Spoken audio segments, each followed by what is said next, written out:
Welcome to Master Powercast. Tyler, this week, Filmation episode review, Return of Granamyr. We haven't seen a Granamyr in quite some time. You and I talked about the Granamyr episodes ages ago, but we're coming back for a revisit on this one. So this is season 1, episode 60. This would be the second appearance of Granamyr. Granamyr, of course, first go around Dragon's Gift, which was 20 episodes, well, 26 episodes, 6. The math carried the 2, episode 34. So here we are, episode 60 of season 1. So we're inching closer and closer now at this point to season 2 and its gradual decline. It starts off so strong, but then torpedo dive down, man. But it was a good spacing of the sequel to Granamyr pairs towards the bookend of season 1. You know, and it's a great sequel that focuses on the continuity, which doesn't happen a whole lot in the series. That's true. Any words you would like to express before we really start deep diving into this? Because I know this is any Granamyr episodes for you are always a particular favorite.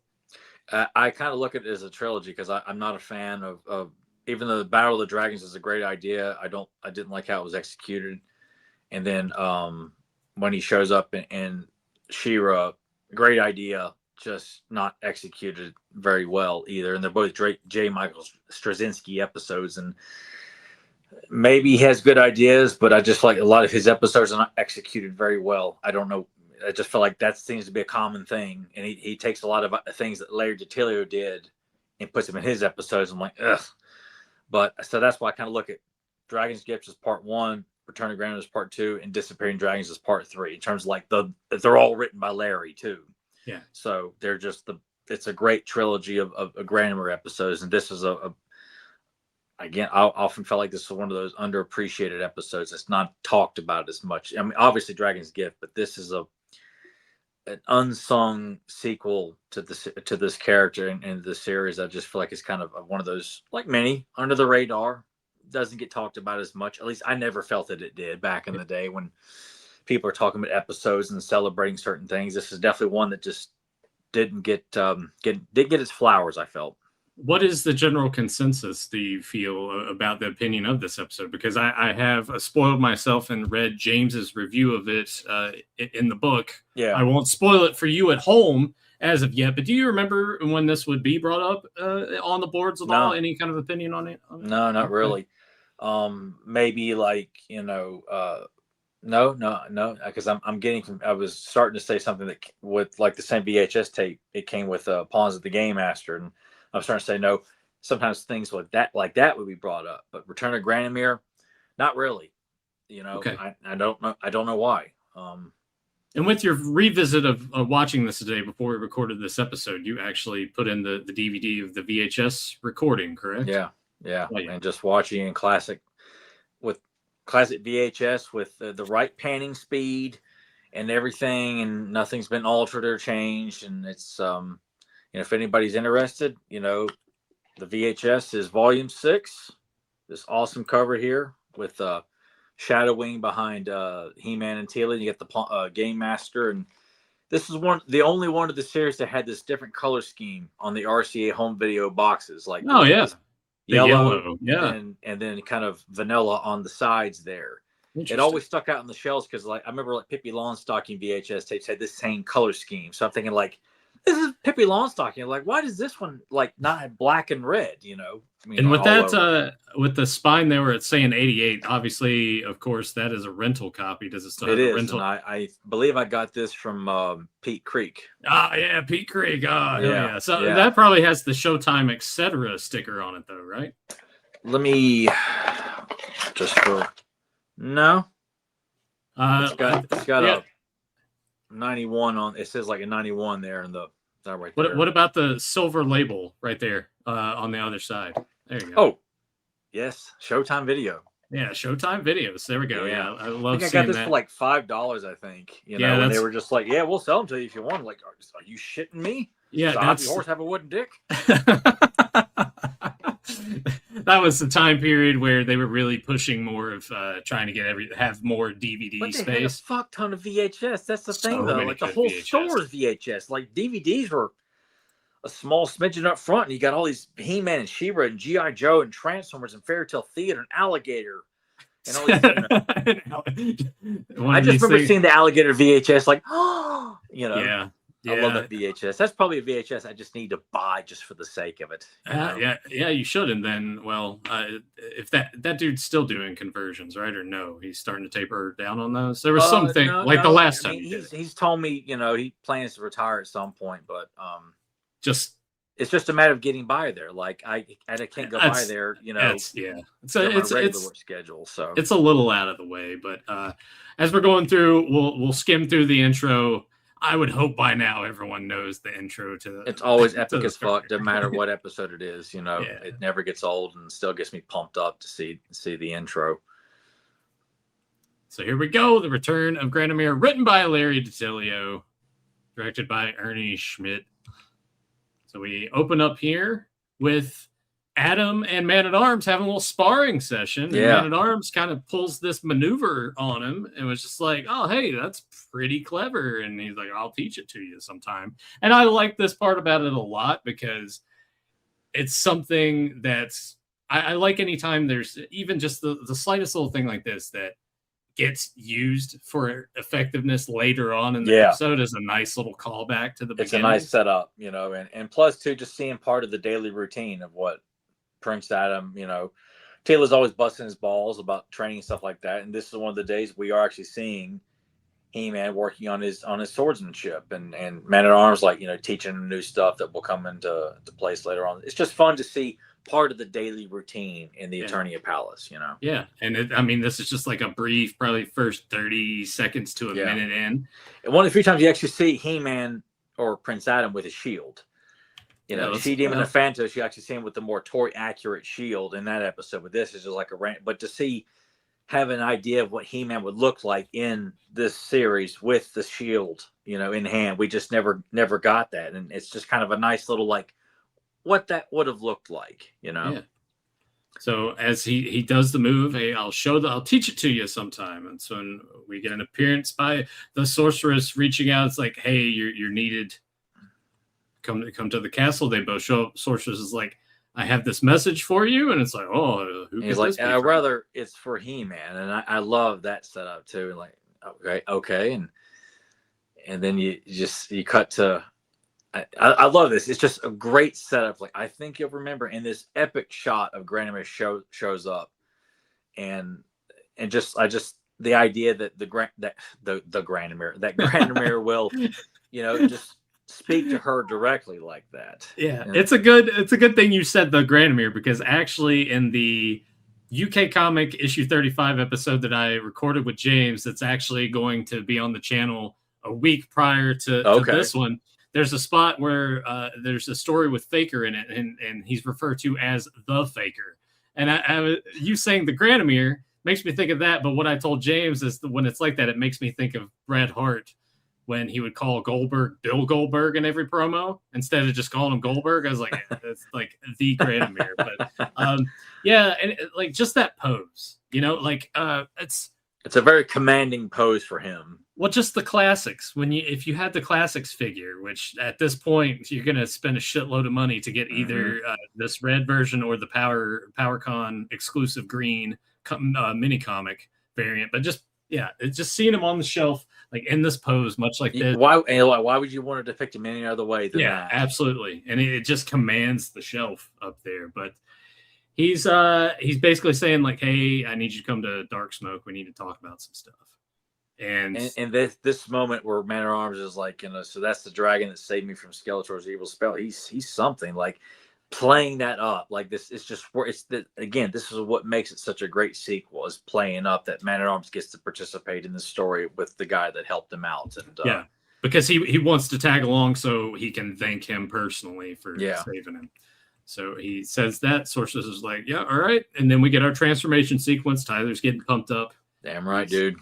He's ready to to go, I don't know, throw a weight through a window. Oh, I was listening to the He-Man intro a lot while I was working out today, man. I was in full He-Man spirit today, dude. You just put it on repeat, or how's that work? Like, I just play it over and over again. I have it on YouTube, and I just like over again and again and again, or I'll listen to parts of an episode. But today I was just like listening to that, Silverhawks, Thundercats, Dinosaurs, but He-Man a shit ton today, like just. So what you're saying is what I need to do then for you is just maybe get all of these theme songs, edit them together in one video, just upload it privately on YouTube, send just you the link so you can just play it and it's got all that in one fell swoop. Yeah, or just do it in a loop. Yeah. Or something like that. Yeah, just have the Master Universe theme like 20 times over. So I would listen to that, because that way I don't have to keep going back and back and back and back, Oh, man. So that would be very beneficial in my workouts. So they make their way to Dark Smoke here on the Wind Raider. And they established, too, that it's hours away. You don't get that in Dragon's Gift. And I like the fact that, I mean, obviously, you really are kind of, you just would feel like everything is far away on this plane. But, sometimes the speed is just like, okay, well, we're going to go across the river here. Yeah. And establish in the dialogue that they've been flying for hours to get the Dark Smoke. Like, yeah, that definitely feels like it's a big trek. I'm going to assume north, from where they're at. Just kind of think north, I like kind of like how it is on Earth, Yeah. But they get here to the giant doors, which is always a nice touch. He-Man using a good chunk of his strength to push them open. And then they reach and Granamyr rises. And we get a lot of good dialogue that reminds me why Granamyr is probably easily top 5, one of my favorite characters in the entire mythology period. So I love hearing that, dude. Well, it's just Man-at-Arms basically saying like, "Oh, hey, I would like to thank you," and then we get the bit. Well, I love it first. I was like, "Thanks for accepting my invitation, but I didn't invite you." Yeah, like immediately, like I don't know who the hell you are. Why are you here? It's still maintaining like he hates humans except He-Man. And in this moment, it's just, I didn't invite you. And even when Man-at-Arms says like, I didn't mean to be rude, please. He just wanted to thank you in person. And he's like, poor excuse for bad manners. Like, what? Whoa, dude, man, he's really got it out for humans, man. But Man-at-Arms, to his credit, man, does not. I mean, he bows his head. He's very respectful. He doesn't cower in fear, nor would you expect him to. But he is very thankful, because you feel like this character is like, no, I'm not gonna run out the door. I'm like, I'm here to tell you that you saved my life, and I appreciate that. And after he says that, Granamyr kind of lets his guard down a little bit and says, "Oh, good sense for a human, you may stay." Yeah, I was like all right. Yeah, I mean, I just love his attitude. Like, I do too. As we continue on with the setup, like he's still knocking humans. As he's describing like what the task he needs from He-Man, and something too, as I just popped in my head, Granamyr's chamber is always surrounded in a wide array of treasures and assortments, and it's never explained. And then I started thinking today, actually, like, I'm sure people have asked, maybe not, but has anyone ever wondered why he's got so much treasure around? And if you go back to Dragon's Gift, he says, you come here asking my help, but you don't even offer anything, not even a gift. And I'm thinking, like, I bet that entire chamber is gifts people brought to him over the years asking for favors, from swords, shields, treasure chests of things that would mean jack shit to him. Mm-hmm. But I want you to have this for willing to help me out with whatever. And I'm just thinking, because I feel like Granamyr would have no use for any of that stuff around there. And I'm thinking maybe that's the reason he's got so much shit. And when we go to the chamber where Torm's hanging out, there's more treasures there.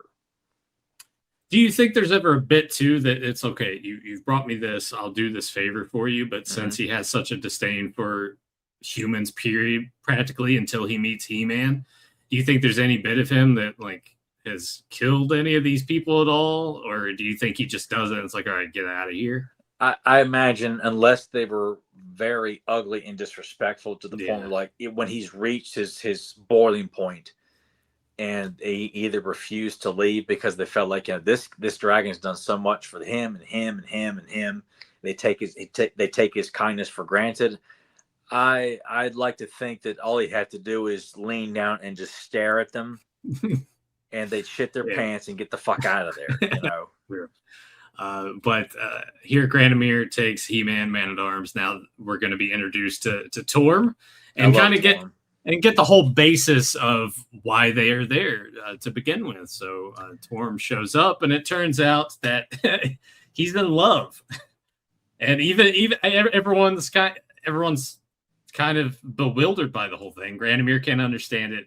Man-at-Arms especially has that line of dialogue where he's just like, a dragon in love with a human? Amazing. And again, this is a very, and Larry Taylor loved himself some fantasy in his role-playing games, and like this premise is so heavily fantasy based, like a woman in love with a dragon, very Beauty and the Beast esque, you know, and just this, he's a young dragon, you know, had no idea, like they say he's a hatchling, so but in dragon years, God, that could be 500 years old. Yeah. You know, but he's so well like illustrated, and I believe Alan Oppenheimer's doing the voice. I want to say he is, yes. But he does such a great job of this kind of young childlike dragon with his little hands and just Granamyr like being so like, yeah. What I'm telling you, I'm embarrassed to even tell you that he's in love with the female of her kind and of your kind. And yet she's young and she's small and foolish, like all humans. Yep, but like, love blinds even dragons at times. And just like again, with He-Man and Man right there, he's still knocking their race. And I'm sure from their perspective, they've seen a lot of, you know, pathetic excuses for humans. So, you know, I think that. I can't imagine either one were thinking twice about the fact that Granamyr is still conditioned to spit on humans, you know. Yeah. But Torm is in love with a lady named Lyra, whose father is a wizard, and the only way that this can happen is if a champion of their choosing manages to go through these trials and get the silver apple, which we will see, and then at which point they could be married. But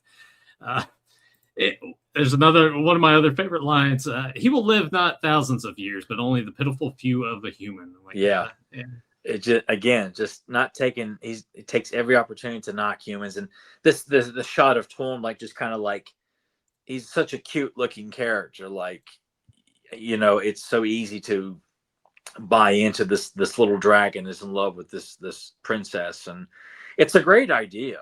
Yeah, it's a very unique idea, and I could see something like that. Well, under the hands of like competent filmmakers, would make a fun little love story for kids or something like that. But He-Man saying, "Well, what if I fail?" And Torm saying, "But you can't, you mustn't." And then of course Granamyr saying, "My ears will ring the next 1,000 years with his moans of this lovesick hatchling." It's a thought that frightens even me. Yeah, so it's basically like, all right, He-Man, you better get this done, because if I have to listen to this, then I'm never going to let you hear the end of it either. And it's just you know, I love Granamyr saying like, but the wizard will allow a human champion to take the test in his place, and just, you know, He-Man, and you want me to be that champion. Like, I just love John Irwin playing Granamyr and He-Man, and that the dialogue is so well written and so well delivered in this whole conversation between the four of these characters here. It's one of my favorite segments of the episode, is setting up the task for He-Man, and that He-Man says, I'll do my best, and Granamyr says, I expect no more and no less. Like, and just this little send off here, and Torm is he just seems like giddy, like, you know, I'm excited, you know, that, and thanks He-Man. Like, again, like, it's hard to imagine that probably the rest of the dragons probably are kind of following the same mindset that Granamyr does with humans, and to see Torm right off the bat is not rude or callous towards He-Man or Man-at-Arms, and it just thanks him. I mean, it's a great sweet moment. And at this point, we are introduced to Lyra and her father, and this character Zem, who's very, very jealous. And a great Great looking design, which is reused from A Friend in Need, but I personally like this portrayal better than the one in Friend in Need. I'm not a big fan of that episode. I think James likes that episode, I think. And then I'm correcting myself. He's like, James, Tyler, what the hell are you talking about? I fucking hate that episode. I'll look it up in the book and we'll see what he gave it a Yeah, little later on. I think he likes it though, because I've only watched it once, I didn't like it at all. Yeah. And I saw this episode years before I ever saw that episode. It was available to rent on VHS. I just had no interest in renting it. So when I see this episode, I see Zem, and Right. he's, Louis Schreiber does a great job with his voice, and Alan Oppenheimer as Brindle the King. And I think Brindle, I think of like the department store from back in the day. Oh, Brindle's? Yeah. Brindle's, yeah. Yeah. So actually some really good times in Brindle's. I always heard they had great toys, but I went there once or twice the one around and they didn't have shit. I think I may have gotten the Dragon Zord to tie that back into some of the Power Ranger talk about. I think I got the Dragon Zord at Brindle's. I guess everyone had a good experience with Brindle's, but me. but we're not. Well, all we know about Zem is that he demands to marry Lyra. That why she should be marrying a monster, and she's already like I ain't marrying your ugly ass no matter what anyway. So she's crazy about it. And Brindle's like, look. I mean, look at him. He's schlubby. That massive beer belly on in there too. I mean, he is about as repugnant as you could possibly get. Yeah. And his Fu Manchu, like, come on. Yeah, he's a great looking Ming the Merciless, knockoff. Yeah, right. And the fact that he walks past He-Man and says, "Out of my way, oaf!" Like he's shorter than He-Man, and He-Man can beat the fuck out of him, and just it's like not very polite, is he? Like I just love that dialogue because that's what He-Man would do. Like, okay, whatever. So He-Man shows up. He's like, "I'm your champion." Lyra, of course, super excited, gives him a hug. And I was like, "Oh, and a smooch on the cheek," which, he takes He-Man back a little bit. Like, whoa. And Brindle's like, "No, wait, he still must pass the test, Lyra." And she's like convinced, like, it's a done deal. We got He-Man. We're going to get married. It's going to be great. And just Man-at-Arms is an observer of all of this. He's just like, I think he's just taken aback by not only what we just saw with Torn, but like, God, she's crazy about this dragon. Like it's an overwhelming story, and we're getting set up for nighttime.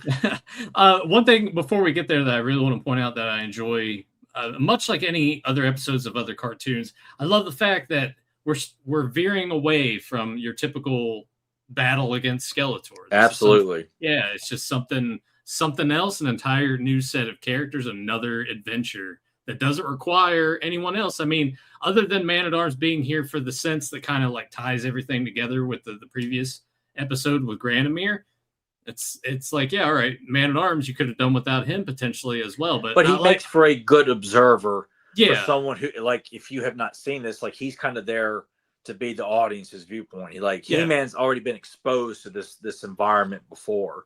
But I like the idea of having him there because it ties in I need to thank him because it gives him me. I mean, but that alone is like, that's more than enough reason to include. And he's there as to either help and just kind of make sure He-Man is all right on his journey here. And then we cut to it turns to nighttime and Zem is out in the gardens outside the palace. Like, I'll show that old fuck. Yep. And summons Braylock, Demon of the Night. Yeah. Demon of the Night. Which he's got a great design as well. Absolutely. A good voice. And, it's just, again, a great fantasy element. This Demon of the Night that just comes to his beck and call like that. Yep. And then cuts to the interior in the panning shot up the stairs to the bedroom where He-Man and Man-at-Arms are resting. And which I might actually, I was thinking about maybe using this for the intro for this episode. Maybe. Let's do that for sure. One interesting thing that I see here is while they're sleeping, we're actually going to get a shot of Man-at-Arms without only time in the series is right there. Yeah, so there's Braylock peeking through the window. It's like, I don't want to get too nitpicky here. I mean, he must be obviously very good at what he does because someone of his size ascending this and not making any noise to alert at least. Well, he is a Demon of the Night, so that's true. I'd imagine he can get in and out pretty as big as he is. Can ascend a tower like with this big massive banana hands of his and just climb up, no problem at all. Plus it just makes for a great entrance that you think it's this okay, it's nighttime. Man at Arms is sleeping. Where's He-Man? Like, and Yeah. then boom, here's Braylock going to climb right to the, and just approach him right at the bed there, or he's because coming to He-Man's bed first. Because as you look, like Man at Arms in the bed, there's no one in this bed from the looks of it. So Braylock enters in, and we get Duncan here with that helmet, which is like, all right, good head of hair on Duncan. It's a cool moment, like, and it's a cool look. Like he looks, it looks good like that. It's the only time you're going to see that, but they did a good job of illustrating the one time. Yeah. And Man at Arms, of course, warns He-Man because he's not aware that He-Man's on guard. And then Man at Arms in the rubble, like, all right, he's got to get dressed, and He-Man's are like, all right, man, I'm ready to kick this asshole's down the steps there, dude. Yep. Kick this asshole down the stairs. But that's a great epic shot. That's what's on the back of the VHS. There's them colliding there on the back. So, there's a little close up there too. So I always thought that was such an epic shot. So when you see that, that was just like, oh yeah. He's like, hold it, ugly. Yeah, this is fun. And a blanket, which has been used on a couple occasions to take out villains. Like, look, I get it. You can't have them have like this. That's a cool shot with the striations in his chest there. Yeah, like, after he rips away the he's Johnny Ace is like, oh man, you're real vascular, Braylock. And then he gets kicked down the stairs. Yeah, just tumbles down the stairs, and they leap down the steps, like, to get him. Like, where did he go? And then boom, right behind him. And then you get this nice flashing motif because they're on the brink of being taken back to his dark world, and Brendel's like, I'm gonna shut this shit down right now. And you get that nice little sound effect that goes that like shrinks him down into nothing, and he's gone. So Brendel pretty well aware, like, well, it must have been Zim, that jealous fool, and well, we better be on guard the rest of the night. Like, nah, don't worry about that. And I love this, like, the castle's cast in his force field, the sparkling force field, and Zim knows, like, yeah, my plan is botched. So I'll get it tomorrow. But is it? Yeah, it's for the moment. And then a maze. I love stories about mazes, man. Like, one of the best Greek mythology stories about Theseus and the Minotaur, man, going through that maze. Like, this, I fucking love this story, man, so much. And the setup here, like, okay, you're ready to begin the test. Like, there's a tree in the center of this maze. Hold a single silver apple. Find the tree and get the apple and bring it to me. That is all you got to do. But there, of course, will be things that get in the way. Zim shows up, and there's this whole thing of dialogue here that it's like, oh, well, what about Zim? It's like, no, once He-Man walks through this, no one else can get through there. So this is when Zim turns himself into a fly, and he gets in behind the sword of He-Man on underneath the part B part, under the harness. So He-Man walks through, and this is when Brendel puts the barricade up, so Zim has wiggled his way in here. So this shot too of them watching, I like Granamyr's like relaxed pose with his hands resting on his belly. As they're just kind of watching in anticipation, like, to know they're not going to sit around and just wait. They're going to sit around and watch how this all goes down. Like, it's a great little shot, like, to bring Granamyr back into it. And as He-Man is approached to this massive breakout of fire in the maze, and just how intelligent he is. I was like, wait a second here. There's something weird about this. There's no heat.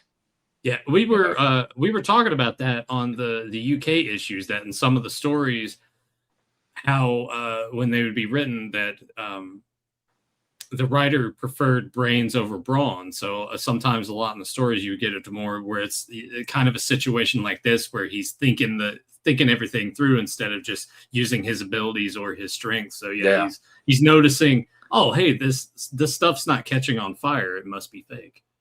And I like that because, anytime He-Man could either just have taken, a big deep breath and blew the fire out, or leaped over it, but just immediately it's like, this is a little odd here. And like, okay, this is an illusion. Like, setting him up, okay, this is what I have to face. I could be facing all kinds of illusions and tricks and things like that. And I always get to play up, like, what kind of a man this champion is. Do you run from fire? Like, I can't go anywhere. There's no way to get around this. And then this little test here with a woman in cloaked in red there with this magical or just, it's a very unique looking harp next to her. And it makes you wonder, like, since Larry wrote this, if this is like an homage to some sort of fantasy story, like a woman in cloaked up, can't see her face, with this magical harp, or is it just maybe nods from? I think it's probably just like nods from different things, because you could honestly think too, like maybe like Snow White and giving The apple, the apple. harp, maybe from Jack and the Beanstalk. Yeah, maybe just a good amalgam of stuff, because you were talking about the maze and the Greek mythology. Like obviously that's probably an inspiration as well. Could be too, very very much so. And she offers him the apple, saying, "Your quest is ended." And he's like, "But he said it'd be on the tree." And this reuse of Lady Valtira, from at least layout wise, like this the same character model. It's not her, but she's looking really hot. She's looking really hot. Well, absolutely. And Tyler would have gotten the apple and just be like, "All right, I'm done." Well, see you later. Yeah. It's like, hey, I'll trim your hedge. And then he's like, I don't quite buy into this. And immediately He-Man just takes out the harp. And that is obviously the source of her power at this moment. And she shrinks down to this diminutive little witch. Which gave me a good laugh. Just this design is hilarious. I love it. Like that's a great looking, obviously she's not evil, but I'd love to know, what is her purpose? Like, obviously she's doing this for Brindle. Like, is she a witch who has renounced her ways and this is her way of paying off the debt? Yeah, it could be. I never really thought about it until we're just talking about it here. But what would the purpose of this witch in this maze be? Because she looks like someone who would cause people harm. You think of the witch in Game of Thrones, where she deceives you into looking really hot. She takes off that necklace, like, oh my god, I just fucked that. It's like The Shining. Oh man, oh god, craggly old lady with all. But yeah, when this happened, I bust out laughing just because still with the same voice too. Yeah, and just because it's like one eye's facing this way, one eye's kind of looking down. Yeah, she's definitely quite the deformed witch there, but it's a great design. I love it. I think I wish we had got to see more of that. To quote some Red Letter Media, what's her story? Yeah. And tells him the true prize awaits you there, and unveils the tree in all its glory there. And there's the apple. But wait, there's more. A centaur. Yeah, which is awesome to see. Fuck yeah. Yeah, anytime a centaur shows up, I'm like, oh, there's something about centaurs. Classic mythology, man. Like, Larry's putting everything in this story, man. Like, there's no holding back. And I love that, he says your strength must be tested. So if you have another option outside of fighting, and I love that He-Man's like, we can sell this without fighting. Which once again, it plays kind of into more of the brains not brawn. Absolutely. And even the centaur's like, hey, this is a great idea. Yeah, some tug of war. What kid? Obviously, when you watch this, is like, oh yeah, we've all played tug of war at some point in our childhood. Yeah, that was a big thing in elementary school. Yeah, that's how I knew about it. Yeah, I kind of feel like that was the only time I really did tug of war was in elementary school. Yeah, I think the last time was the 5th grade field day, and I got pulled in the mud. Oh man, so you guys actually had like a pit. We actually had a mud puddle pit up on the baseball field, and oh, that's awesome. Yeah, so not awesome for you because you got pulled into. I got pulled in. I wasn't covered in it. I eventually would change clothes later in the day, but it was like a nice, battle scar from field day. I got pulled in the mud pit. I'm sure your mom loved that when you got home. Oh, she was there. She was there for the field day. Oh, okay. Yeah, I guess that's the good thing too, is it was a field day and not just like a regular day. It wasn't. Yeah, this was like no class bullshit. This is like, you're graduating 5th grade. This is a big deal. You're moving on in life, so we're gonna play kickball and tug of war and all kinds of bullshit. Yeah, that actually our field day was. I think about the 8th grade field day before we went to high school, and that was the one where we were playing basketball. And Matt Nestor fouled me real hard, so I took the ball and threw it at him, and then hit him, and then he turned around and he balled his fist up just like this, and just hit me right here in the face. And at that moment when that happened is when the PE teachers saw it. So then we both went to the office, and he was crying and shit, and then I was like, whatever, man. was good times because I guess he thought he was going to get in big trouble, and I was just like, it's just one of those boys will be boys things. Like he fouled me. Like I went for a layup, and he just like it was one of those like shove it like Shack where he's just oh yeah, it was like a really hard like come down and shove sort of deal. And I like almost ran into the bleachers that were right there, and I just got how I am. Oh yeah, but you like, had good reason to retaliate on that asshole. I mean, I got like immediately. It was just I just grabbed the ball. I mean, just threw it like a dodgeball, and it hit him like not quite in the back of the head or the neck. It was like right underneath it, probably in between the shoulder blades, like right in the back. Nothing that would have really hurt, It would getting hit that hard in the back of that with the basketball. That's gonna fucking hurt because it's gonna knock you like kind of. Yeah. Well, I mean, it's not as bad as like the dodgeballs that we used to play with, though. Like those red rubber ones you could like dig your hands into and just clutch them and throw them. I got hit in the face with one of those from Mark Olinger, man. That shit, my face stung for like 45 minutes because I mean it was like all face too, and I just felt it tingly, and my face was getting all red. And they're like, "Are you okay?" And I'm like, "Yeah, that sucked." Yeah, he felt really bad about it, but pin dodgeball. But yeah, tug of war, man. Never classic game, and good to see He-Man playing it here. Yeah, only in elementary school for me, but no pits though. Ours, anytime we did tug of war, it was like always inside for some reason. They would. We did it inside sometimes too, and I on the gym floor, and that was the only time in my life we ever played it outside, and obviously had a pit to fall. That's awesome, though. I love it. Much like this, Except yours wasn't against the Centaurs, probably. Yeah, that would have been country bumpkin. Would have been a great story to share with everybody. Time to play tug of war with the Centaur one. It was awesome, and it's a good challenge. That they're both commending each other for their level of strength. It's being good sportsmen and men. Just like hey, my hat's off to you, man. You're a badass. Yep. But He-Man wins. And much as you would think, the most refreshing bat, the silver apple is yours, champion. It's just a great, friendly, camaraderie moment there. Yeah, amongst heroes. Yeah, Zim, of course, watching and then appears. Decides like I'm going to be an asshole and take that apple, and thinks he's just going to walk right out of there. And obviously, he gets cornered by He-Man, and actually has the fucking balls to say, "All right, I'll just take you on," with my staff. And that little maneuver Man-at-Arms taught Adam earlier comes into play here and disarms him pretty quickly. Yeah, so very nice callback. I love just little intricate things like that. I like seeing implemented into the episode. And Zim, even though he's a fool for certain things, he realizes like he's clearly outmatched. In this is not going to try to put any like casting spells on him, and I'm just going to back off, and I'll find my way of taking it in. And Brindle and Man-at-Arms playing, it looks like a game of chess of some kind. There's always a wide assortment of like board games that they play on Eternia. You see like in Colossal Awakes and Disappearing Dragons, all these cool versions of chess or something like that. I always like seeing that in any cartoons or movies where it's like it's their own version of the game. Like they probably don't call it chess. And it always looks better than what we have. Yeah, that's true. Speaking of chess, we may have discussed this eons ago. You don't play, or did you play chess? Never played. I think like never.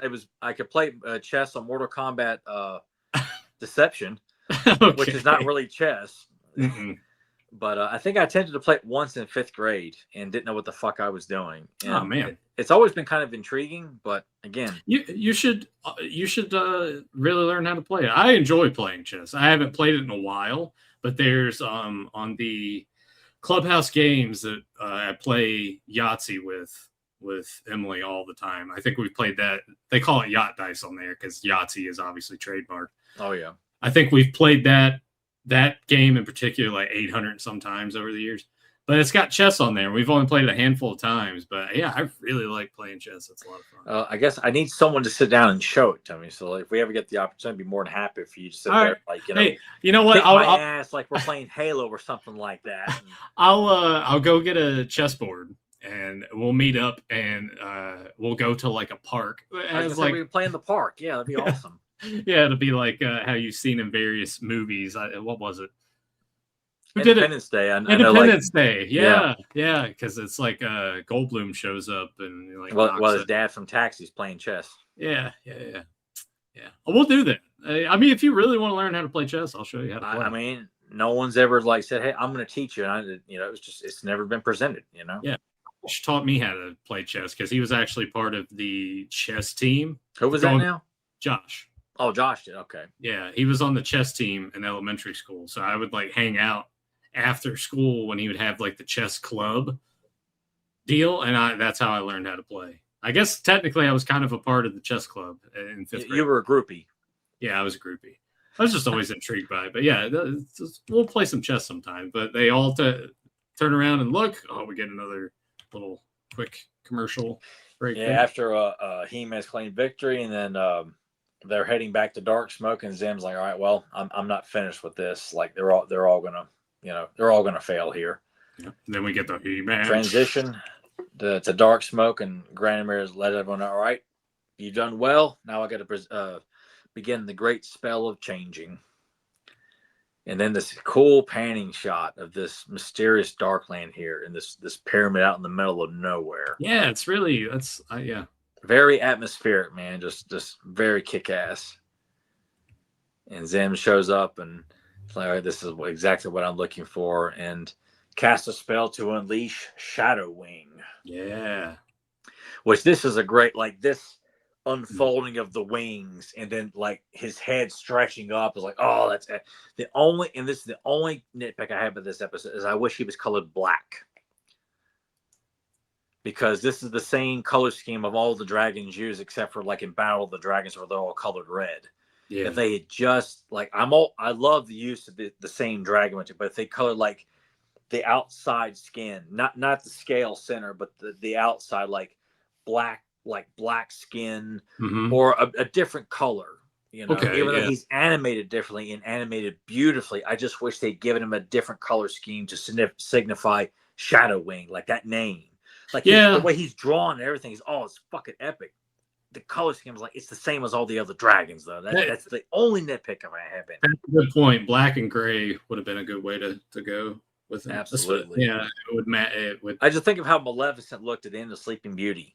Okay. That big, massive dragon, this purple and I mean black, and I think a little bit of purple, I think, with yellow eyes, and just fucking kicks ass. But I'll edit in a photo at that point. Yeah, right? Yeah. Something akin to that. But then Disney probably would have been an asshole. Disney would have been like, what are you doing with that? You can't do this. But just seeing how Shadow Wing, like the voice that Lou Scheimer gives him, the way he's drawn, and his actions are different than all the other, like in Disappearing Dragons or the Dragon Invasion. Like they do put more into animating this particular dragon here, which is done so beautifully. And our crew are hanging outside the chamber of Granamyr, and Shadow Wing shows up, like calling out Granamyr immediately and severs the bridge so that no one can escape. Yeah.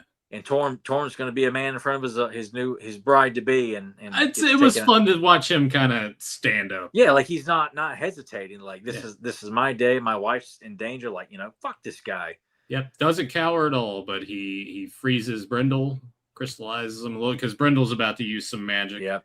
And he gets caught beforehand. He-Man decides, like, all right, I have this plan. Maybe it'll work. Yep. So he takes to the skies and starts attacking Shadow Wing, in which he's like, "What the hell are you doing, human?" And takes out He-Man's wing on the Wind Raider. And this is He-Man's plan here. It's like, all right, which is it's a very, very, I mean, hey, it's an effective plan, but a massive gamble though. And this explosion, and Shadow Wing's just laughing, and He-Man's like, "Did I do it? Do what?" Boom! And the animation of the fire erupting from the roof of Granamyr, I always want to call it Dark Smoke. That's the name of the area, but Granamyr's temple looks so badass, like all this fire illuminating, and to see Granamyr charging up, like just it's so badass. And you done fucked up. Yeah. And we have a brief standoff here where Shadow Wing blocks, his attack and sends it right back at Granamyr, and then Granamyr's like, all right, we're done with this, to the land of demon, or to realm of demons, excuse me, the realm of demons where you belong, and just takes them out like that. We're not fucking around here, man. You're done. And the sound effect they use for this is the time corridor. Yeah. Yeah. And this kind of like a spirograph like motif. Yeah, it's like a little kaleidoscope. Not Kaleidoscope. spirograph. I'm trying to say kaleidoscope. Yeah, but I don't think kaleidoscope's necessarily the. It doesn't really fit not that really, either. But it it's cool. I'm sure you know what I'm trying to say. Yeah, it's a good effect nonetheless. And then him doing his victory lap. No one fucks around with Granamyr as he flies around in the sky as He-Man and Man-at-Arms just looking at us. I've never seen such power. Like I said, he's one of a kind. Yeah, I'm kind of bummed out though that Shadow Wing didn't last too long. He does get kind of jobbed out. But yeah, I would have liked to have seen. You could look at it that way, but you'd also look at the way look, Granamyr don't fuck around. Yeah. To take out someone who clearly had been in prison for God knows how long, as opposed to being sent, like almost feel like we're just going to imprison you on eternity. We're not going to send you there. Almost like maybe at some point Shadow Wing was like, look, you fucked up, so you need to serve your time for your crimes. Yeah. And obviously that time probably just made him bitter. Like, I don't care what it is. Like, if I get out of here, I'm going to kill Granamyr. And that's all he's focused on. Yeah, well, that didn't work out. Didn't quite happen. Yeah, but here we are. Torm's made it into his human form. The process has been completed. And it's the same models from Curse of the Spellstone. He's a good-looking dude. They'll make good-looking babies together. Absolutely, and look very happy. And I love that He-Man says, congratulations. I know you guys will be very happy. And then Granamyr just again wants to emphasize that it's given him hope for humans. That this has been a big victory. That everyone's happy, and this exchange that He-Man has with Granamyr, when Granamyr says, I thank you for that. And He-Man says, you're quite welcome. And if you should ever need me again, and he's, I shall call, and this panning down as Granamyr goes down into his pit for probably a nice long rest is epic as fuck. Yeah. And it's pretty much just like, thank you, fuck you, bye. Yeah. And he calls him Hero of Eternity. And then, again, Man-at-Arms being the main observer of this, this is something I'll never forget. And He-Man's like, neither will I, old friend, neither will I. Just a great ender to a fucking fantastic episode. Yep. And we get a great moral, one of my favorite morals of the series. Yeah, we have King Randor here that says, helping his dragon friends sure kept He-Man busy today, and Brindle's tests were pretty tough. And one of those tests, to prove his courage, he was challenged to a fight, but He-Man wouldn't fight. And then it goes to He-Man here, and He-Man says, the fact is, fighting never proves anything. Trying to find a peaceful way to settle a problem is usually the best way. And if someone calls you a coward or a chicken, don't let it worry you. It often takes more courage not to fight. Until later, bye now. God, John Orwell makes everything sound epic.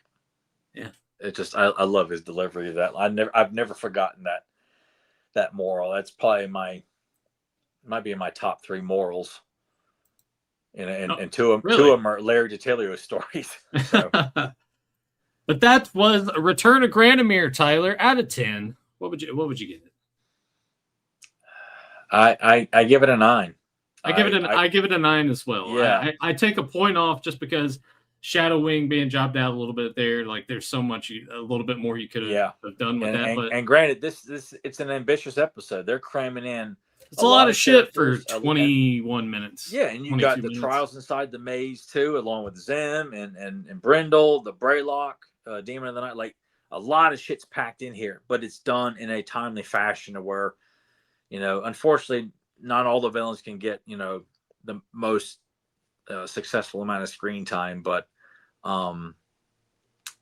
Dragon's Gift is a perfect one. This one, it's damn near perfect. So it's a solid 9. Yeah, it's a great episode. One of my favorite things about it, as I mentioned before, it's not a Skeletor scheme. This is just something offshoot. And plus, I think it resonates more to me now than ever. It's just how Granamyr is and how he looks at humans, because I find myself anymore these days feeling kind of the exact same way. So yeah, but he's very relatable as we get older, He very much is. And even though I only have the green PowerCon exclusive Granamyr, I kind of want to just get the red one. So I don't think if anybody's eBay, got the funds to do it, it's going to be you. So I don't think eBay is gonna be the way to go. I'm gonna have to find some alternative way, which maybe in the future could be a certain possibility. We can't necessarily hopefully that future will present an opportunity for you to maybe someone who's not out there to charge $5,000 for everything, and it's like, you know what, you're a legitimate fan, that I'll hook you up. But I kind of want to get a green one or a red one. Sorry, I have the green one. Get the red version as well. Do you think I should though, or should I just? Because obviously I would display them both. Yeah. But I feel like I need to get the red. I mean, to me, like I got why they put out the green, but to me, it's always about the red one. And again, that was the priority. Like, I have to have the red one. I know the green one's going to become available. Like, I was plenty happy with just having the red one. Yeah. Like that, it's all about Filmation Granamyr, because that's where it begins and ends for me. But the green one, it was a great way. It's a great variant. It's a warranted variant, not a bullshit variant. Yeah. Well, before we hit our commercial break, let's see what James Etalk had to say about this episode. You're going to love it. Let me make sure. Yeah, all right. I just want to make sure that I had it pulled up correctly here in the book. Unfortunately, Larry DiTillio, see, it starts with unfortunately, so you see how this is going to go, right? Yeah, he don't know shit. Unfortunately, Larry DiTillio is unable to repeat the success of The Dragon's Gift with this episode.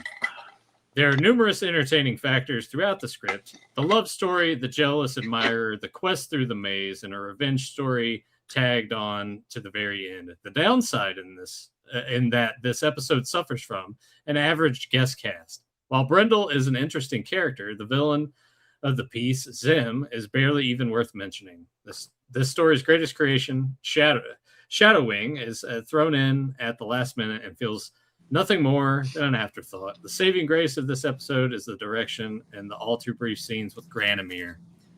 5 out of 10. 5 out of 10. I remember him not liking it that much, but 5 out of 10. James. 5 out of 10. 5 out of 10. Well, while we try to kind of understand that and process why we got one step above the Bret Hart rating for the return of Granamyr, you guys enjoy these commercials, and we'll be back right after this. MGM presents Clash of the Titans. Join the warrior Perseus on his odyssey through a magical world of wonders. Meet Andromeda, the princess he loves. Pegasus, his magnificent winged stallion. Upo, the mechanical owl. The evil Calibos. Medusa, the Stygian witches. And the most terrifying monster of all.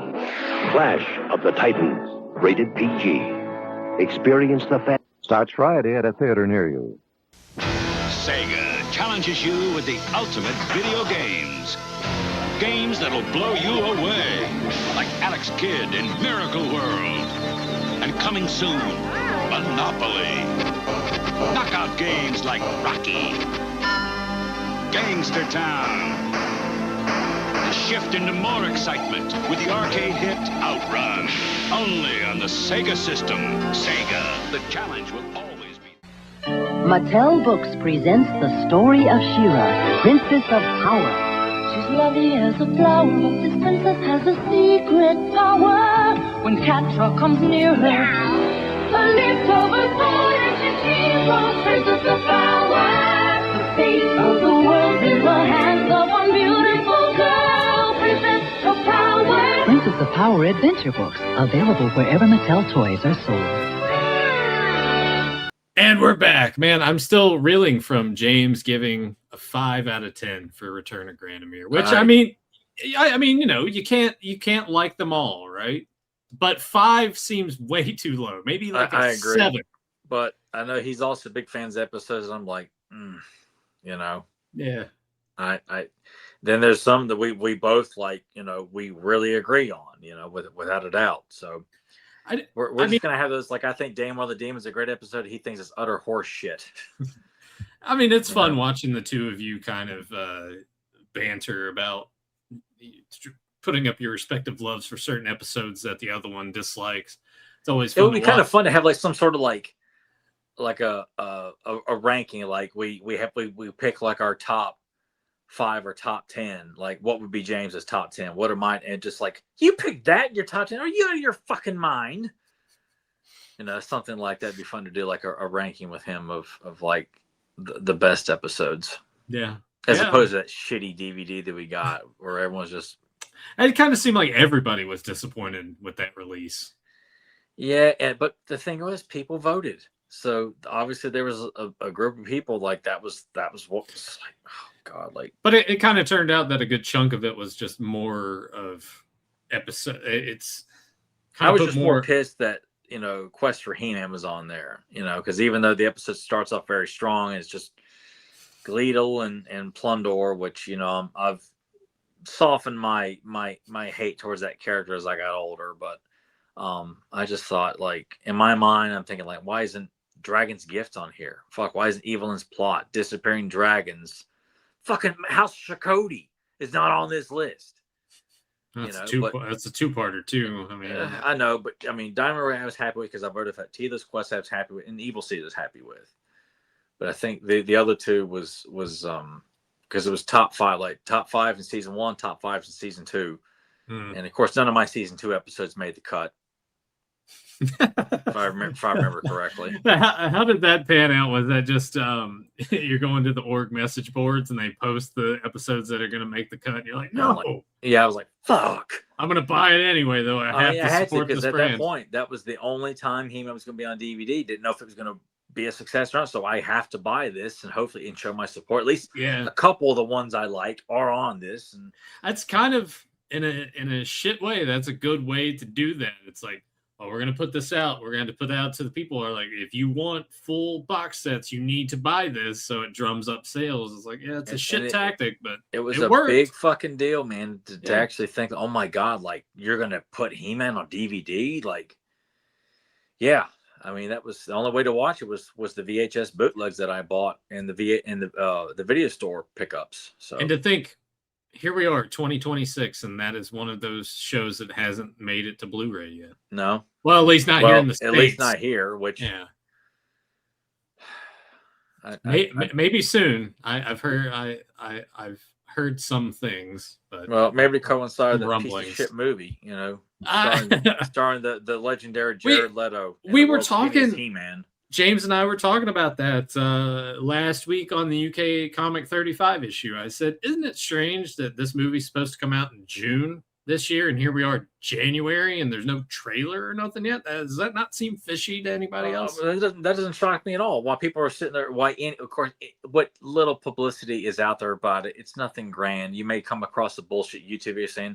People are saying it's great. Yeah, people are saying it's fucking great. I saw some of that stuff too. It's like test screenings, I think, and I mean, I've seen some stuff where like all these posts that you see on social media are just ways to just drum up the interest. None of that shit actually happened. It's all fake. I mean, they do it for everything nowadays because they're I think if they have any brain cells, the shit they're doing with movies, especially with properties today, there's still remnants of the agenda stuff that Hollywood's been doing for a long time. Like, and this movie's no exception to it. It's what Netflix did with He-Man and She-Ra. This movie's more about that same bullshit.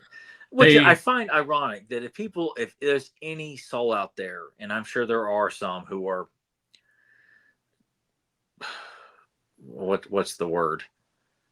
Well, dumb as fuck, excited to see it. Like, you're going to be excited about a movie about He-Man that takes place on Earth, and yet you'll probably be the same one to shit on the 87 movie because it didn't take place on Eternia.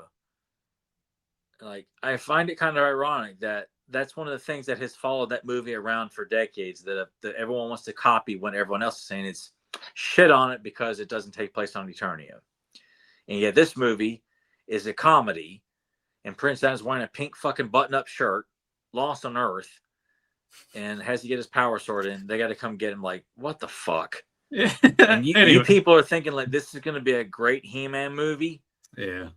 Fucking idiots. Yeah.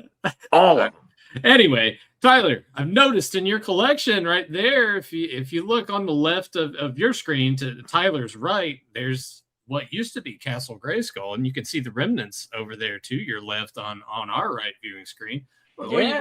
What are you working on? I mean, I know what you're working on, but what? Yeah, but I'm working on a brand new He-Man setup. So Nathan, for my Christmas present, gave me something that has pretty much forced my hand to rebuild my entire collection. Yeah. So if anyone's wondering, he got me the Central Tower. So now I have all 3 towers. Yeah.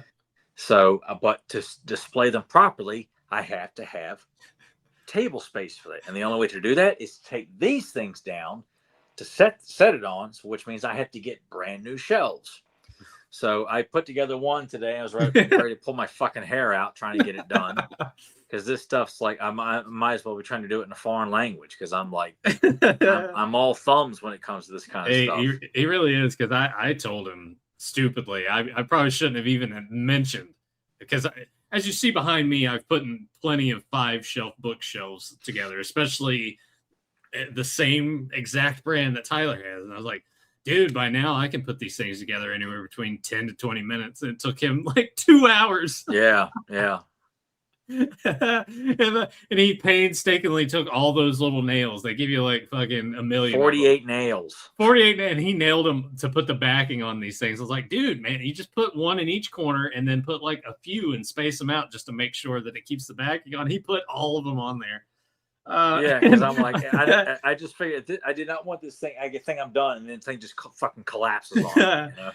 So I'll read out the exact text that he sent me. It was very wedding singer-esque, but I said, you got to build more to get your timing down. Plus, I don't use every nail to nail the backing. I explained what I did, and he's like, that information, ... could have been useful beforehand. Yeah. Oh, man. I wish But I did get it done. It's in here, did. and I got another one to try and put together tomorrow. Hopefully tomorrow's will be a little bit quicker. Yeah, because you know how to do it now. So yeah. So, and I'll have to at least get a third one for sure for this wall, and then maybe some smaller ones to go along over here. Yeah. And at least that's my goal right now. So I'm excited to see the finished product, because most of your vehicles that you have boxed and things are just kind of like turned to the side. They're down on the bottom. You can't see them. There's no room to display them. So, and now you're going to try to give them more of a display. Yeah, because the beautiful box art. And there are certain ones I'm extremely proud of, like Bonatops and the Slime Pit, and Battle Bones and various other things. I just don't have room to make it more visible. So yeah, and are we definitely separating the vintage from the classics now at this point? All right. Yeah. So, my goal is to put all these brand new shelves packed out with vintage stuff, and then the classic stuff will probably be going along somewhere in this vicinity here. When I get there, I'll figure that one out. But the vintage stuff will be all together there. He's got a long way to go. When I gifted it to him, I think one of the first things I even said, I was like, I'm sorry. Because I knew. Yeah, because it was a snowball effect. It was like, oh, think about this. Oh, wait, I got to do that. And if I do that, I got to do this. Like, fuck. Well, I mean, you think about it in the setup that Tyler's had for years. He's had 2/3 of the towers for the Eternia playset. So he's got that DC Primal Age Batcave there in the center right behind his head. But the way that the central tower is, with its width, and especially when you connect the other two to it, the width of that entirety would not fit on top there. So he just had to reconfigure the whole thing. Yeah, so it's going to be an investment with time and money and effort. Yeah. But I know when it's all said and done, it'll be like, it's just going to take some many weekends ahead to devote time to putting these shelves together and not want to kill anybody afterwards, and and just take time to figure out, okay, what's going to go on what shelf, and this and that. And I actually and I probably should have done this when you went on your trip, because your mom has a spare key to your place, right? Yeah, I probably should. She does, and I have a spare key. But I should have just like went to your mom's and be like, can I have his key, and just build those shelves for you? So when you got back, the shelves were built. That would have been useful. A great thing for a best friend, but you didn't do that, did you? No. In that regard, hey, you got to learn how to do it, man. And I was prepared to do it. I just all I wanted to believe is that I hope I don't like damage it by trying to do it a certain way. Mm-hmm. You know, because the instructions, like, they give you sometimes more information than you need and sometimes not enough information. Yeah. And I really felt like the backs on those, like, these things are not equal. Like, you try to slide this way, then it's like part of it's sticking out. Like, but if I do this, it's like these little details that are like, okay, if Nathan's here, it's like, you don't need to worry about that. But I don't know that at the moment. I'm trying to make this thing look as perfect as possible. Yeah. So yeah, having to I love hold it. that little nail holder, you know, beating, you know, the nails in there, and Yeah. I was like, oh my god, if I pick this thing up and it just like falls in half or some shit like that, some little detail I missed. That would have been awesome. Ugh. But I got it done. It. I'm like, I'm done with this shit today. I'm gonna decompress and yeah. Good luck tomorrow. I'm curious to see how the second one goes. Yeah, Especially hopefully tomorrow will be a nail little bit more speedy. 49 nails. Yeah, that would have pissed me off too, but no, you don't need that. Well, yeah, that'll definitely save me some time tomorrow. On to some of the feedback that we've gotten because we've recorded 4 episodes. So by the time we're recording this one, the first one that I recorded with James hasn't even premiered yet. So we're going to have UK Comic issue 10, which by this point, you guys have already watched all of those. So we appreciate you checking all those episodes, including this one out. And all the feedback that you've left for all of those, we will continue to read off in the episodes that we record following this one. But this is still stemming from the good, the bad, and the makeover, the Search for Keldor episode. And I can't remember if I've read this one out loud before, and Tyler couldn't either. So I'm just going to reread it potentially. Anyway, it comes from Mike Lomax. Very well done. I could totally see Keldor being left to find his own way in life by his and Randor's parents, while Randor, as is the heir to the throne, be receiving everything he needed to become king. Keldor would only know from later in life. A king needs a good, strong right arm. And who better than family? Who better than Canyon, with their blood and brotherly love being the greatest bond? So thank you for leaving us a comment on that. Then this will be kind of lengthy, but we got to recognize it because Fallen Eldor took the time to not only copy some stuff, which is sourced from an interview that Val did in the 90s, but just kind of gave their own thoughts as well. So we'll start off with part 1. The important thing to remember about Keldor is we have such little information about where they were going for this, and it's all based on imperfect recollection. Here are some quotes from the now offline Opening the Vaults interviews Val conducted in the 90s with many comic creators Stephen Grant and Phil White. Do you remember any of this stuff at all? Yes. Yeah, okay. I do. When I looked at it, was like I remember reading a lot of that way back when. Yeah, so I'll have to kind of scroll here. So this first quote comes from Stephen Grant. The Nameless One had something to do with Keldor becoming Skeletor. I think he was their version of Emperor Palpatine, the great evil behind everything else. As with everyone else, there was no more backstory. So that came from him, and then these next 2 come from Phil White. The plan was Keldor was to be the central antagonist. Keldor and Skeletor were the same person, hence the similar spelling of the names. And then we kick back to Stephen Grant, who says the main idea was that if they found out Skeletor was Keldor, they'd be able to find out what had changed him and might find some way to reverse it, and then follows it up with, as far as I remember, Keldor was Skeletor, but I don't think that was ever going to be revealed. I seem to remember it as one of those things Mattel came up with out of the blue.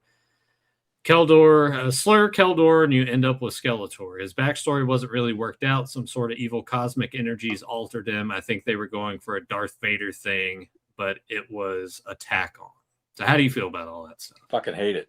I think it's terrible. Terrible idea. Like, I'm like, I was not too keen on the idea that King Hiss would serve anybody, much less someone, an unnamed one, and it turned out to be fucking Skeletor. Like, no, that's, again, more Star Wars shit. Don't need it. Doesn't belong in He-Man. You've already established all these top 3 villains leading their own factions. They don't need to be answering anybody or to, have heroes battles in the past are still connected to Skeletor. Like, no, it's unoriginal. Don't need to go that way. You've got King Hiss. Create new villains. You don't need to have a connection to what's already been established. Like, make it its own. And I think I'm, as much as it still breaks my heart we never got anything from that yet. I'm glad they didn't get that far to do that, because I thought it was a terrible fucking idea, and I don't see that doing any justice to. Again, I don't like Hordak answering to anybody, and I sure shit don't want to see King Hiss answering to anybody. It doesn't work. Yeah. But it's nice to see that source reference from the interview. And obviously, and it wasn't that well thought out, but I'm just like, why did you guys feel the need to do that? Like, yeah. I think it's important to keep in mind the unnamed one who King Hiss served was name dropped because the marketing guys at the time were guiding the writers towards something, regardless of if they wrote any of this down. Even think about it. Skeletor now has a weakness. Eldor's card back points out the Book of Transformation can alter time itself and change things. After all, Keldor is just Eldor with a K in front of it, and Eldor's backstory is unknown. Point being is, just have fun with it. We won't ever know what Keldor could have or would have been in 1988 toy line. And my own ideas are always changing the more info we get. Who knows if a kit bashed figure might even show up one day, which you had made mentions like, yeah. Personally, if I was in control, I'd have Prince Keldor as a tragic character. Beloved twin to Randor, Keldor was just not the mighty warrior his brother was. Born second, he felt secondary, but Randor, not Miro, ever felt this way because he became more intrigued with Eternia's mysterious and unexplored past, spending hours with Malaktha and the Man-at-Arms historical archives and libraries. He sought the fabled Castle Grayskull and would butt heads with Duncan over it. Duncan kept secrets to protect Grayskull's secrets, even from the royal family. His heritage and lineage, a sacred covenant with Sodak, last member of the Council of Elders, the first sorceress, the Man-at-Arms, were the keepers of the secrets of invention. But Keldor proved himself the day Skeletor and Hordak first stepped foot on Eternia right before the birth of the Twins of Power. Keldor thought he and Randor were the Twins of Power, but Hordak never knew what exactly happened when Keldor tried to banish Skeletor. Is the mystery. Sometimes I think about Keldor being the one to mystically duplicate the sorceress, so Tila's non-biological father is Keldor. Other times I think it's a dumb idea. Having landed in Preternia stuck, he had made a new life. In time, Keldor would learn that Gray is hero. They would start as allies, and Keldor's heart would grow cold. In time, he would join the Named One's Dino Reptilian Empire. All right, so now you're kind of like straying off, man, in this whole like other stratosphere stuff. Sometimes I think the first sword of power and protection were crafted for him to wield with a skull-faced silver mask to protect his face. Instead, it burned his face, like we see in the Horde Golden Book. He's got a melty face, poorly drawn. Yeah, there's a little bit more to it, but that's what I like about this a lot, is the fact that you watching this episode like prompted you to make this response. It's just like, yeah, here's some sources of this, of like, we didn't know what the fuck we were doing, and who knows this, that, and the other. But then also just you're in that same brainwave of just thinking creatively of, this is what I would like to do if I had a chance to explore those characters. So I really appreciate that you took the time to send us all of this, and that you are thinking and creating as well. Just these stories of just all of this untapped potential and shit we never really got. No, we sure as hell won't get the way they're writing shit on Origins and the current comics and all that other bullshit right now. Yeah. So there is one other thing. I'd also include Mark Taylor's ideas that Skeletor spent eons in the Dwells of Souls. Perhaps it's really just a sealed portal to Infinita after all. Ultimately, there's a lot you can do with the tragic Prince Keldor. Yeah, we certainly agree with that. Just the idea, Keldor as a whole, that whole backstory you could make and make it in a great way. So. But make him his own character, not Skeletor. Yeah, no, it's just fucking dumb. It's just so fucking lame. Like, so much of the vintage stuff, a lot of it was really good, but not everything was perfect. And that was an idea that I'm just glad it was just an idea. It never got any further than that. So appreciate you sending that to us. Absolutely. Thank you very much. There was a movie, Tyler, that you said you might watch this weekend, Tequila Sunrise. Have you gotten around to that yet? I hadn't had no time. I spent too much time the shelf. Shelf took up. And tomorrow, I was like, man, I'm like, I hope I can close my evening by watching Tequila Sunrise. But so what kind of prompted you to want to check this out? Because I came across it again I remember seeing it in the video stores all the time, and not knowing anything about it, and I think it popped up just because I like Kurt Russell and stuff like that. And on It's free YouTube, it's free on YouTube right now. yeah, it's free on YouTube. Yeah, and I'm like, you know what, and I've heard mixed stuff that people say it's by the guy who wrote Chinatown, and he directed it too. That it's kind of hard to follow. Yeah, but the premise seems basic, but there's apparently it's a very integral plot, and it's just but I was like, well, it's got an awesome cast with Kurt Russell, Michelle Pfeiffer looking hot as hell, Mel Gibson, and Raul Julia. M. Bison himself, man, plays a part in it too. I'm like, well, the cast alone is like, I gotta check this out. So hopefully I'll have time tomorrow if I'm not breaking rocks. You better get that shit put together pretty quick. I hope that's the case.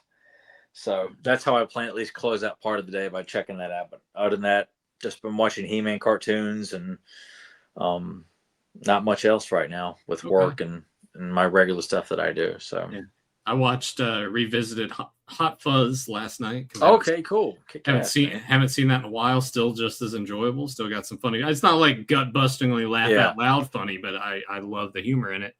And then of course I'm not going to talk about it at length at all. I'm not going to do spoilers or nothing. But I watched the final season of Stranger Things. I got that all knocked out. It was okay. It's just okay. The one thing I will say about this, the flat line, like, yeah, I watched it. I'm waiting for it. I'm waiting for it to go. Yeah, it didn't. It wasn't bad. Wasn't bad.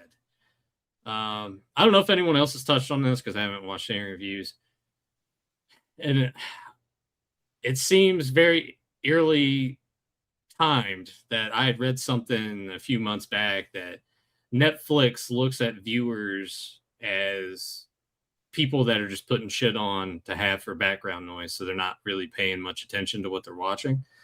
So they want to make a point in all the stuff to have these characters like constantly explaining shit that's going on, and I felt like I got a lot of I've heard that's what they're doing in this last season, like an overabundance of exposition to a nauseam rate. Yeah, those first few episodes, it's just a bunch of people sitting in a room. It's like, this is what we got to do. Here's the plan. I'm like, oh, all right, well, go fucking do it. I don't want to watch you sitting around a room and fucking talk about it anymore. So there was that. I was like, all right, well, that's the thing. I felt like in the last episode, which is like a little over 2 hours long, based on the events that happened, I was like, I just felt like there were no stakes then. And I can't go into spoiler territory, but I felt like I needed to see more like characters in peril and shit, and it felt like there were no stakes to it. So the epilogue to the whole thing, I will say, like, for the most part, like, kind of landed all right. It's like, all right, let's see where these characters have landed up after the events of this entire thing. But just overall, it was fun to see these characters again, but I'm glad it's over now. Like it didn't overstay its welcome. It came very, very close. So, man, what's up with these shows, man? It's like they can't, don't know how to stick to landing, man. They can't. Yeah, they can't quite nail it. I mean, it's like I walked away from Cobra Kai just like, all right, whatever, it's fine. It did stick to landing. It fucking sucked, the ending, man. I hated it. I'm glad that it's over. But once again, it's like with the rewatch, I'm gonna stop when Terry Silver gets arrested. And come into season 5, it's done. Yeah. I'll just say they went and competed in some bullshit war tournament, and I'm sure they all came back, having great experiences for them, and I don't need to know what happened. Yeah, I saw that Karate Kid Legends is on Netflix. I'm like, maybe I'll watch that at some point. I have no desire to watch that. It seems like another shitty cash in. Yeah, but I mean, you start looking back at popular TV shows, and a lot of them have a hard time just really landing it at the end. So. And I'm like, you would think that when you're announcing, okay, this is it, you have a way of wrapping this up. And I think about like what they did with Cobra Kai. It's like, you guys could have ended this probably 2 seasons ago if you really wanted to, and where everyone has learned lessons, they've grown, they've become better people, they're on to new chapters in their life. With the way you're setting, no, we're not doing that, we're gonna just kind of rush this shit. It's fight, fight, fight, fight, fight, fight, fight. Yeah. It's like everything with Disney and Star Wars. More lightsabers, more lightsabers. Write whatever the fuck you want. Just throw in lots of light. Distract the audience with all the pretty colors and shit like that. Yeah. But I just wish I knew who to blame. You know, is it the powers that be who are running the shows, or is the people who are actually making the shows don't know what the fuck they're doing? I don't know. But I look back at Stranger Things as a whole, like quite fondly when that first season came out, just the mystery and intrigue of it, it being something new and different at that time, like 10 years ago. Now it's, I look back in that time period too, and just where I was in life and watching that stuff.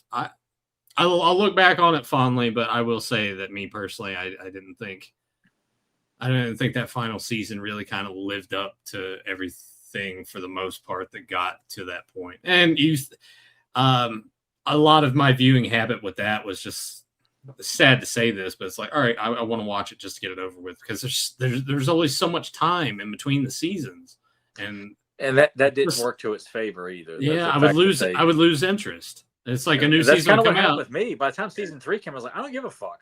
I did not care, and I felt it was going to start kind of heading downwards. Like I get this gut feeling they're going to gear more towards comedy, or like no one's taking this shit seriously, so we got to have like, you know, like my same gripes with like Marvel and their movies and shit like that. No, it didn't really get that point. It's just this final season was more just like, why are these guys sitting here explaining every single nuance? I'm like, I don't need all that. But yeah, it was what it was. Aside from that, I haven't really watched anything else. Kind of really sucked at doing that this week. A lot of my viewing habits was I would get sucked into the WWE vault and the WCW channel. I'm just watching old wrestling late at night and just falling asleep on the couch. It's like, all right, yeah, that was good. And playing a little bit of video games, but that's pretty much been that. We'll see if I get anything else watched tonight. Hopefully you get Tequila Sunrise, because I saw that when I was looking through the free YouTube movies, which I guess since it's January now, back in December, it seemed like there were way more heavy hitter shit that was on there, but still some decent stuff free to watch on YouTube. Yeah. So highly recommend just going to the movie tab and find, it's like primetime movie. It's like you click on free and then it's got primetime movies, you scroll, and it's got more, and you click on that and then you just get the entire list. Yeah, some good stuff. That's actually how I watched Hot Fuzz. I was flipping through that. I was like, oh, Hot Fuzz is free. Because I was kind of getting the hankering to watch that. But once again, it was a thing of it's not streaming anywhere, and I'm too lazy to walk downstairs to go grab the Blu-ray out of the collection. So I was like, we'll put that on the back burner. Yeah, I know. It sucks. I was actually thinking that maybe I find a space upstairs in the house and bring up at least one of the Blu-ray shelves or something and just put stuff I know I would want to watch repeatedly or more often. Yeah, just have that up here so it's at the ready. You guys start buying some more 4Ks and sending me the digital codes. That's what you need to start doing. Well, when they start putting out 4Ks I want to buy, then I'll it has been a little light on that as well. Yeah, I mean, outside of getting that Glorious Turtles, I did see Devil's Advocate is up for pre-order for 4K by Shout Factory. Okay. It's due out in March, but I mean, there ain't much on it other than I think a new director's commentary, which I'll still buy because I fucking love that movie. So if it's got one, which I don't think Shout Factory stuff has digital codes. I think it's mainly it doesn't. No. Yeah. So now, do you have this on Blu-ray already? Yeah, I do. Yeah. Okay. That's kind of a big thing that I'm at now. Depending on what's on it, if I already have it on Blu-ray, I'm probably not going to upgrade it. If it's something I only have on DVD and never upgraded to Blu-ray, and they're doing a 4K, I'm like, all right, I'll buy it. I'm pretty committed to, like, if it's a movie I genuinely love and I own it on Blu-ray, and I'm like, oh yeah, I'll go ahead and upgrade it. Now, like, if I were to actually take time and actually look through, like, I probably don't need a 4K in that. But I've weeded out so much shit where I'm like, you know what, I'm not going to watch this movie and stuff like that. I need to do that again myself, just really comb through the collection, take that stuff. I was actually thinking, because I have so many t-shirts, especially some that don't fit me anymore, instead of taking them to a thrift store, what I should do is just get myself a booth at an antique shop. Just be like, here, sell these movies I don't want anymore. Sell maybe some action figures and shit, and take some of these t-shirts, because people are always buying vintage t-shirts. And I think between the two of us, we got some pretty cool T-shirts and shit. Because I get compliments on them all the time. Like tonight, man, I'm rocking the Casino Man, dude. Betty Nugs. Yeah. And of course, you're rocking the Baxter. Yeah, Fly homage. Nice. Take on the Fly there. Yep. Yeah, man. I'm all about wearing stuff that people in our area would never wear this shit anyway. Yeah, that's true. But I like to think even in a big city area, wearing something that's not taking the piss out of a beloved movie or 80s cartoon property with a shitty joke. It's good artwork and no attempt to be funny like Burger Thing. That fucking sucks. Fucking stupid. All right. With that, I'm sure we go to another convention, Nathan, to buy a shitty T-shirt. Oh yeah, I'm all over. Something yeah, reminiscent of that. I mean, it's a memento. Like at that point, I had to buy it because in that place of time or where we were laughing hysterically because it was so fucking lame, and Nathan was like, "Yeah, it's fucking stupid," and just couldn't stop laughing at him. And by that point, I was like tired because conventions, whether you are there as a guest or just there checking out the stuff, it's overwhelming on your brain. It's draining. It's very draining. But all right, well, hopefully, Tyler, you can get Tequila Sunrise. Well, next time we record, we'll get an update on that and see how this second shelf went for you. I would like to share something that our buddy gave to us. Oh, yes. Yeah, shit. We need to talk about that. Absolutely. Yes. Go ahead. Yeah. Nathan and I were gifted by our good pal, Tom Breisky, something that is to say it's an extreme rarity is an understatement. Yeah. We were 10 of these were made. We were gifted a translucent sculpt from the original Eldor. That the person who is in possession of the original Eldor sculpt had 10 of these were commissioned among, I'm not sure if Tom put this all together with him or it was whatever it was, but only 10 people were selected to receive these. Me and Nathan were 2 of the 10. And this Eldor here is made from the original Eldor sculpt. And if you're wondering, what the hell's the difference? Where the hell is that? Because I did the size comparison. Hang on a second here. I'm going to do this for our audience here. Yeah. You go get that. Mine is sitting over here on the shelf. Since Tyler had his close by, I wasn't gonna. We didn't need to both show them all. But Tom, we thanked him profusely.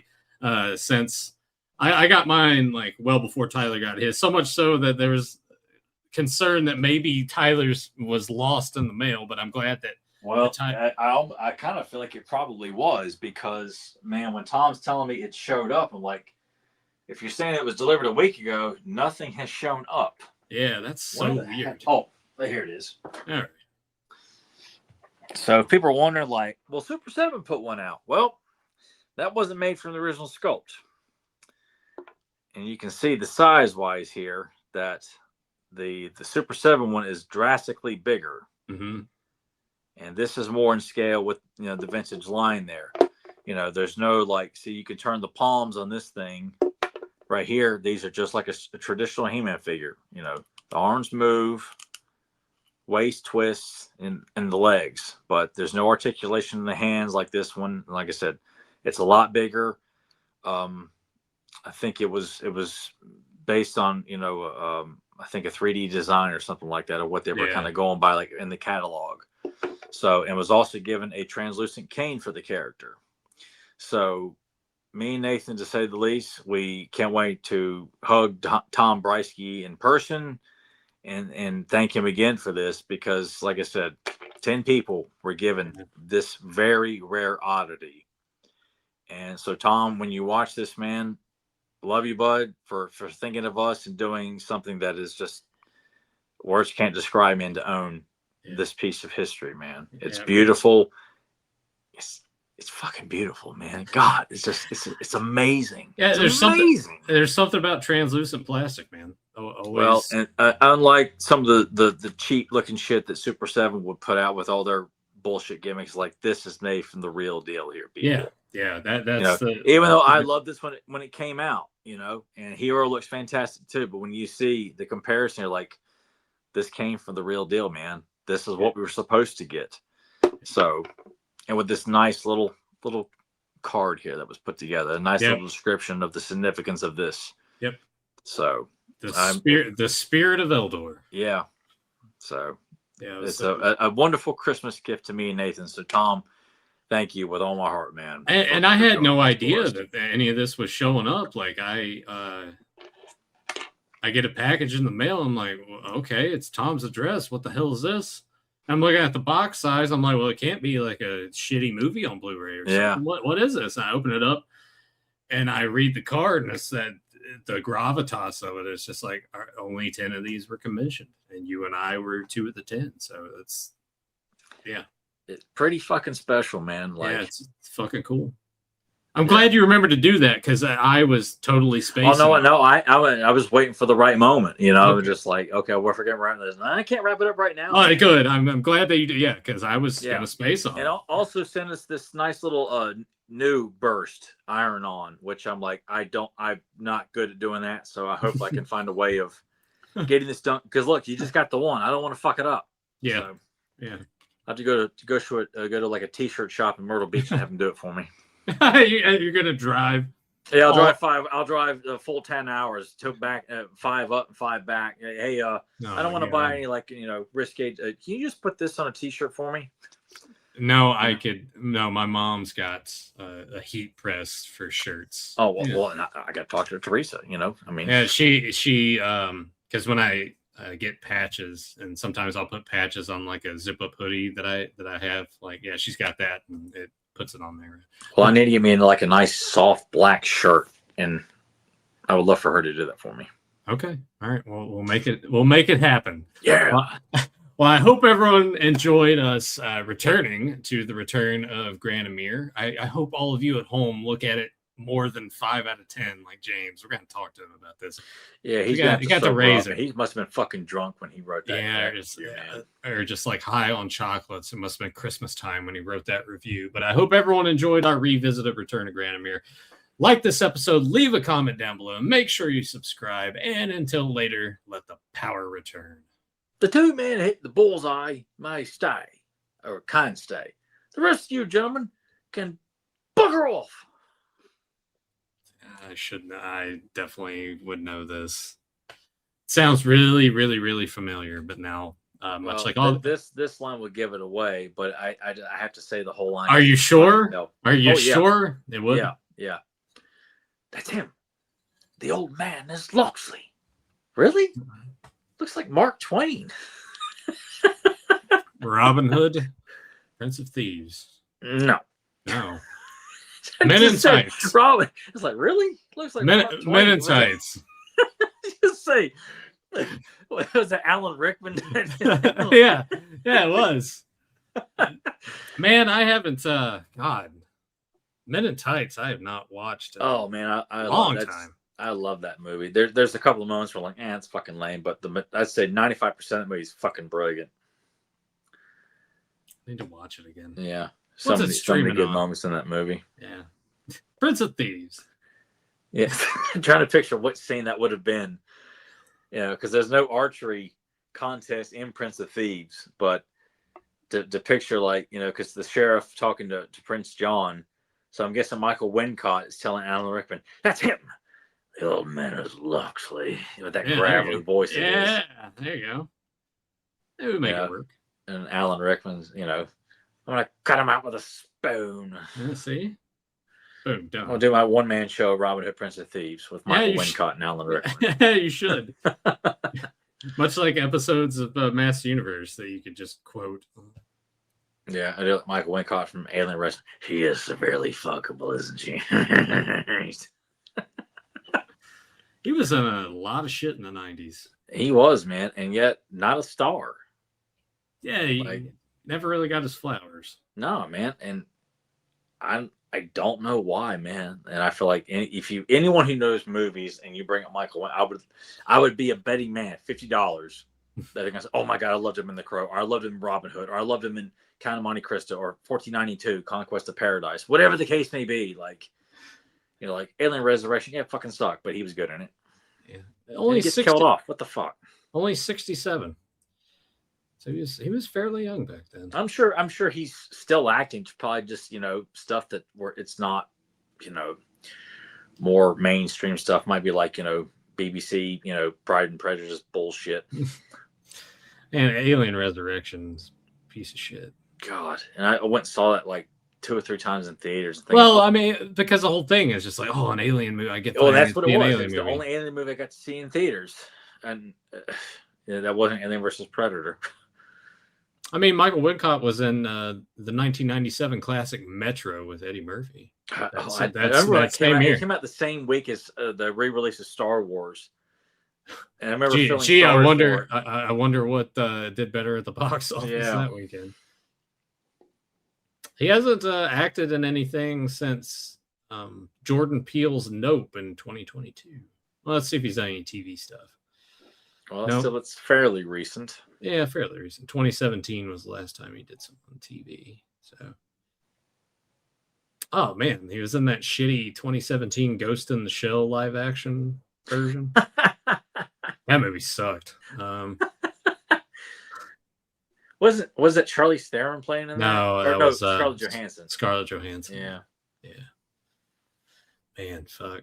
Yeah, they need to leave all that stuff alone. Yeah, like anytime they try to do like the live action stuff of like popular anime films, it just never pans out the way they want it to.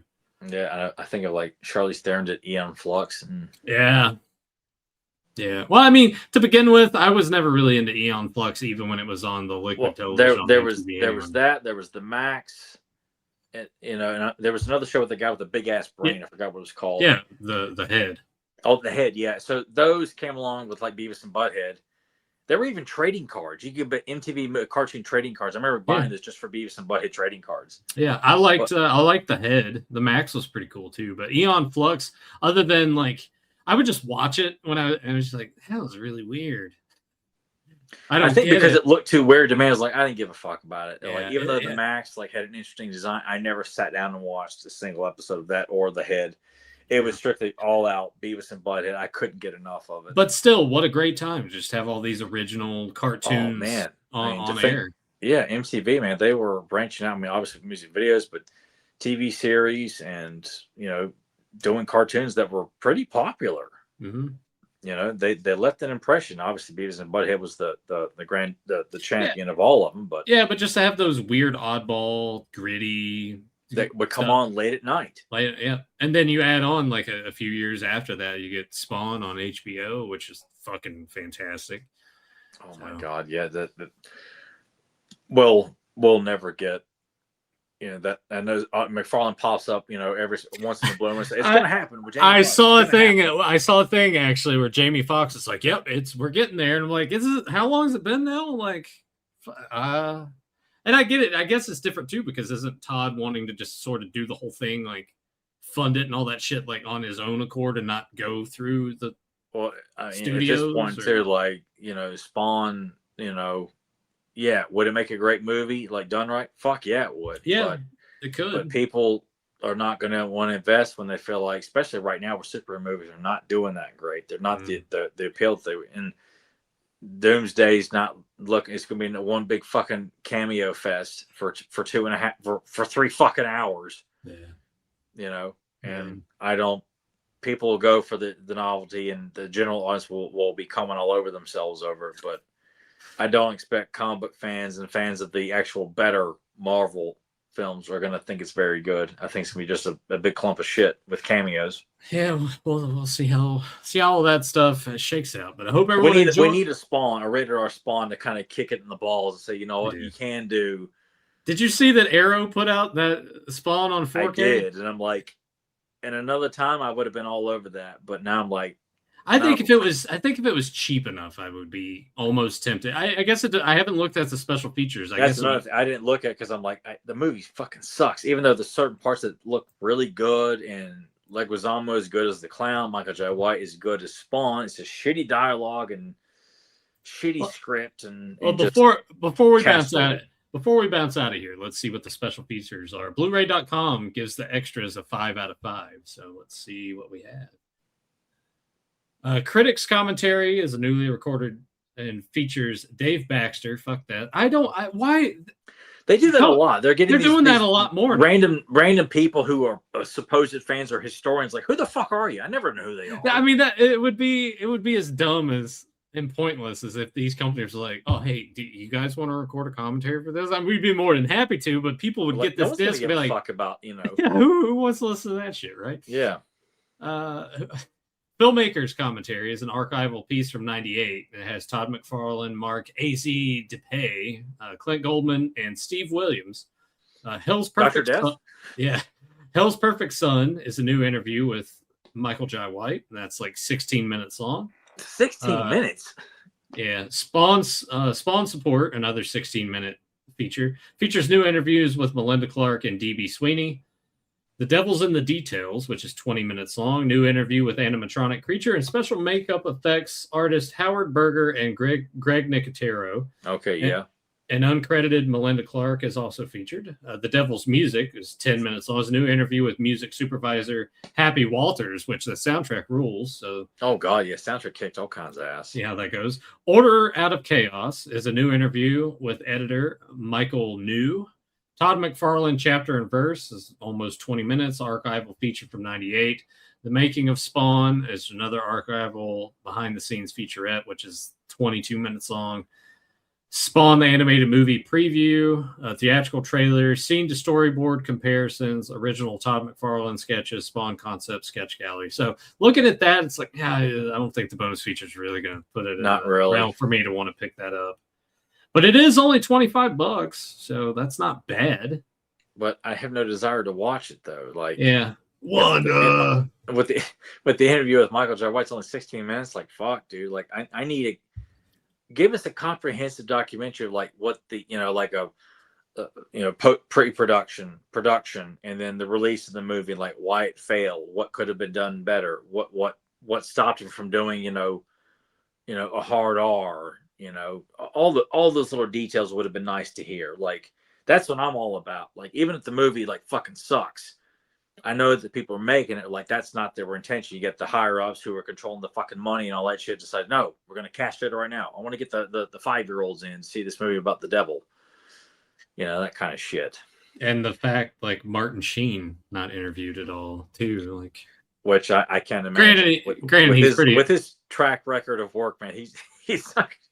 I don't see him like wanting to reflect on this movie he did in '97, which even though he looked the part, but he did. God, he sucked. He sucked in it so bad. I mean, at least Leguizamo was given like full effort.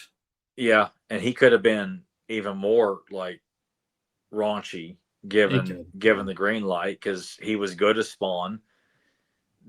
A lot of the elements were there. I blame the direction and just the movie landscape kind of too at the time. And I don't fault like the special effects because at the time they were fucking great. And I don't look at movies from the 90s and like, oh my god, look at that shitty CGI. Like, yeah, that has nothing to do with my viewing pleasure.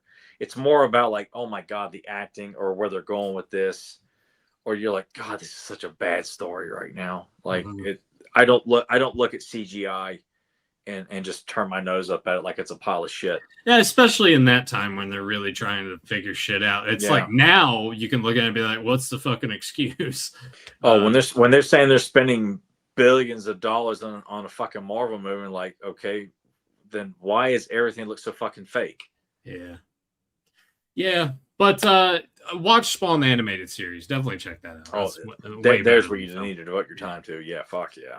Thanks for watching, and we'll catch you on the next one. Thanks for your time. You like pornos? Pornos. Give you a boner? No thanks. Suit yourself, Jim.